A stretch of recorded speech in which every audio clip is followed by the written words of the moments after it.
In the golden era of Vedic civilization, when knowledge flowed like sacred rivers through the ancient land of Bharata, there lived extraordinary souls who dared to question the very nature of existence itself. This is the story of one such remarkable encounter, a philosophical battle that would echo through millennia between two of the greatest minds of ancient India.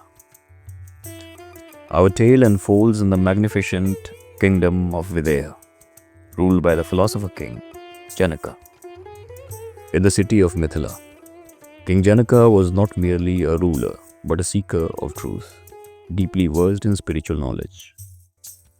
His court was a beacon of learning, attracting the finest scholars, sages, and philosophers from across the subcontinent. But this is more than just a story of ancient wisdom. It is the tale of Gargi Vachaknavi, a woman who dared to challenge the greatest sage of her time in an era when such audacity was unprecedented. It is the story of courage, intellect, and the eternal human quest to understand the ultimate reality. Chapter 1: The Birth of a Philosopher. In a small ashram nestled in the countryside lived sage Vachaknavi, a learned Brahmin from the illustrious lineage of sage Gargi. When his daughter was born, he named her Gargi Vachaknavi, Gargi, after the great sage Gargi, and Vachaknavi after himself. From her earliest years, young Gargi displayed an insatiable hunger for knowledge. While other children played, she would sit at her father's feet, listening intently as he recited the sacred Vedas. Her mother, like many mothers of that era, wished for her daughter to marry young and embrace the life of a householder. But Gargi's heart yearned for something far greater. Mother, young Gargi would say, the songs of the Vedas speak of something beyond what our eyes can see, beyond what our minds can grasp. I want to understand this mystery. By the time she reached adolescence, Gargi had mastered all four Vedas: the Rig Veda, Sam Veda, Yajurveda, and Atharvaveda. She had become what was known as a Brahmavadini, a woman who speaks of Brahman, the ultimate reality. Such women were rare and revered, for they had chosen the path of spiritual inquiry over domestic life. Through deep meditation and study, Gargi even composed several hymns that found their way into the Rig Veda itself. Her reputation spread far and wide. Here was a woman whose intellect could match any male philosopher of her time. Chapter 2: The Great Assembly. And now King Janaka of Videha was preparing for one of the greatest spiritual events of his reign, a Rajasuya Yajna, a royal sacrifice that would last for many days. But this was to be more than just a ritual. It would be a grand philosophical symposium, a Brahmayagna, a sacrifice of knowledge. The king sent invitations across the length and breadth of India, calling upon the greatest scholars, sages, kings, and philosophers to gather in his court. The purpose was noble: to engage in the highest forms of debate about the nature of Brahman, the ultimate reality that underlies all existence. As the appointment day arrived, Mithila transformed into a vibrant hub of intellectual activity. Learned Brahmins arrived from every corner of the land, some traveling on foot for months, others arriving in royal processions. Among them was sage Yajnavalkya, already renowned as one of the greatest philosophers of his time. Yajnavalkya was no ordinary sage. Born in Videha itself, he was the recipient of the Shukla Yajurveda directly from Surya, the sun god. His spiritual insights were unparalleled, and his reputation as a debater was legendary. He was known to be brilliant, but also somewhat provocative and uncompromising in his approach. And in this great assembly, almost unnoticed at first, sat Gargi Vachaknavi, the only woman among the sea of male scholars, yet undaunted by the magnitude of the gathering around her. Chapter 3. The challenge begins. As the assembly settled, King Janaka rose and addressed the gathering. Venerable Brahmins, I have prepared a special prize for this competition. 1,000 cows, their horns adorned with gold, await the scholar who proves himself to the foremost knower of Brahman among you all. The hall fell silent.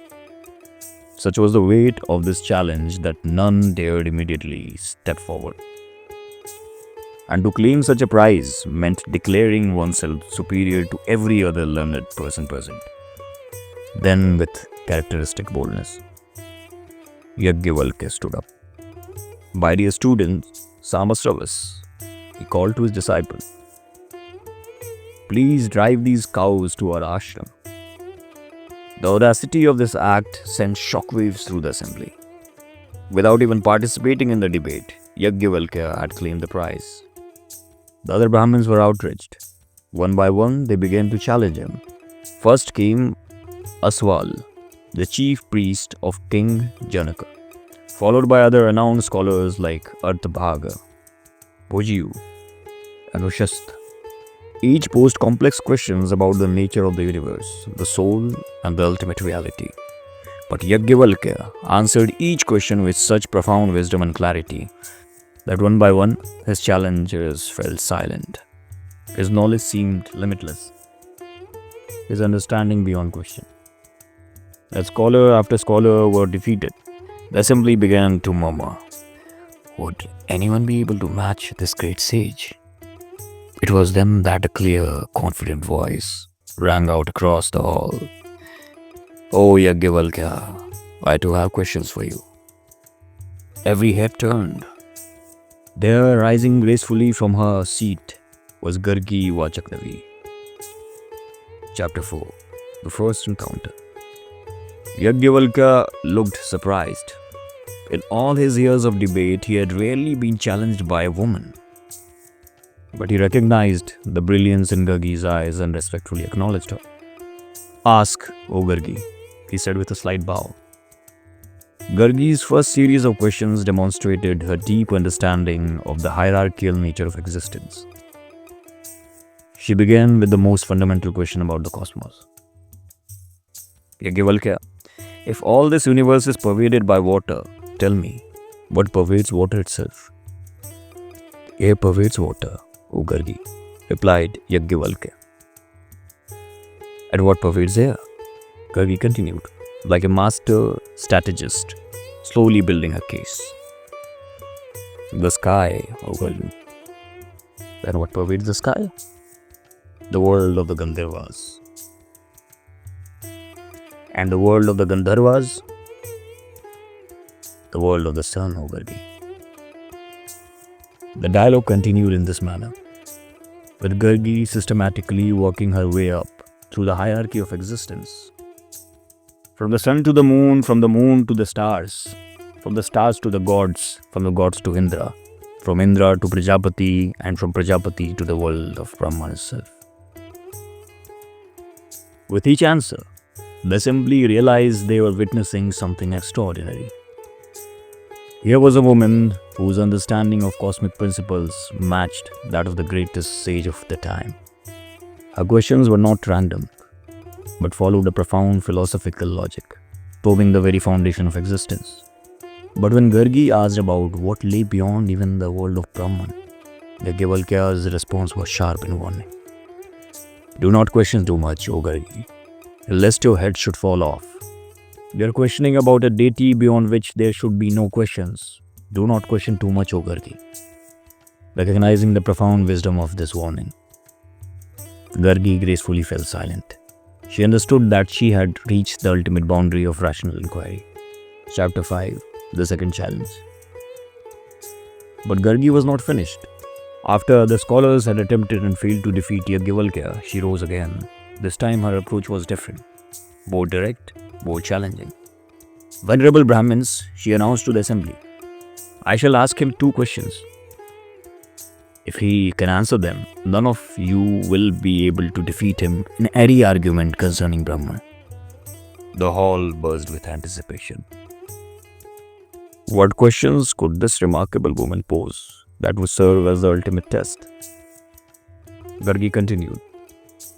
O Yajnavalkya, as a warrior from Kashi or Videha might string his bow, take 2 deadly arrows in his hand, and rise to challenge an enemy. So I rise to challenge you with 2 questions. Answer them. Her first question was profound. That which is above the heavens and below the earth, which embraces heaven and earth, past, present and future, tell me, in what is it woven like warp and woof? Yajnavalkya replied, that is woven in Akasha, the ether, the space. Gargi bowed respectfully. I salute you, O Yajnavalkya, for that answer. Prepare yourself for the second question. Then came the question that would test the very limits of philosophical understanding. In what then is the ether itself woven? Chapter 6. The ultimate reality.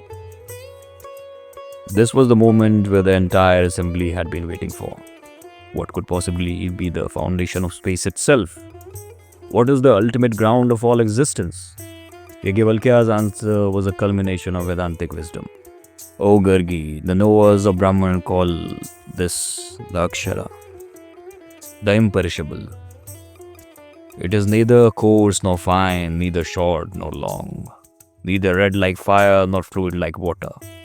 It is without shadow, without darkness, without air, without space, without attachment, without taste, without smell, without eyes, without ears, without speech, without mind, without light, without breath, without mouth, without measure. It does nothing within and nothing without. It devours nothing and nothing devours it. The sage continued. By the command of this imperishable, O Gargi, the sun and the moon stand apart. By its command, heaven and earth maintain their positions. By its command, moments, hours, days and nights, months and seasons, years, all maintain their orders. By its command, river flows from the mountain in their respective directions. By its command, people praise those who give, gods follow the sacrificer, and ancestors receive offerings. Without knowing the imperishable, O Gargi, even if one performs sacrifices and austerities for thousands of years, all that work comes to naught. Miserable is the person who departs this world without knowing this imperishable, but blessed is the one who departs knowing this Akshara. Such a person is truly a knower of Brahman.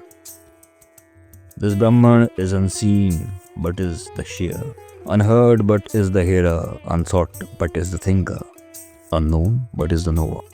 There is nothing that sees but it, nothing that hears but it, nothing that thinks but it, nothing that knows but it.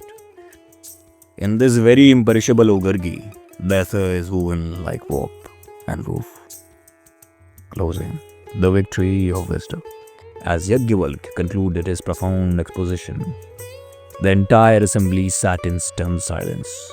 The depth and clarity of his answer had revealed the ultimate nature of reality itself. That which is beyond all categories, beyond all description, yet is the very ground of all existence. Gargi rose slowly, her face radiant with the joy of one who has received the highest knowledge. With folded hands, she addressed the assembly. Venerable Brahmins, you should consider yourselves fortunate if you escape from this man by merely bowing before him. None of you will ever defeat him in any argument concerning Brahman. With these words, Gargi acknowledged Yajnavalkya's supreme wisdom. But in doing so, she had also established herself as one of the greatest philosophers of her time. Her questions had not only tested Yajnavalkya, but had led the entire assembly to the highest truths of existence. This dialogue between Gargi and Yajnavalkya remains one of the most celebrated philosophical exchanges in human history. It represents the fearless pursuit of truth, the power of profound questioning, and the ultimate recognition that the highest reality transcends all human concepts and categories. More importantly, It stands as a testament to the equality of minds in the pursuit of truth, showing that wisdom recognizes no boundaries of gender, status, or convention. In the court of ultimate reality, only the sincerity of the inquiry and the depth of understanding matter. The story of Gargi and Yajnavalkya continues to inspire seekers of truth across the world, reminding us that the highest knowledge comes not from dogma or authority, but from the courage to question deeply and the humility to recognize truth when it is revealed. If you have liked the contents of my channel, don't forget to like, comment, and subscribe to my channel. For the time being, thank you.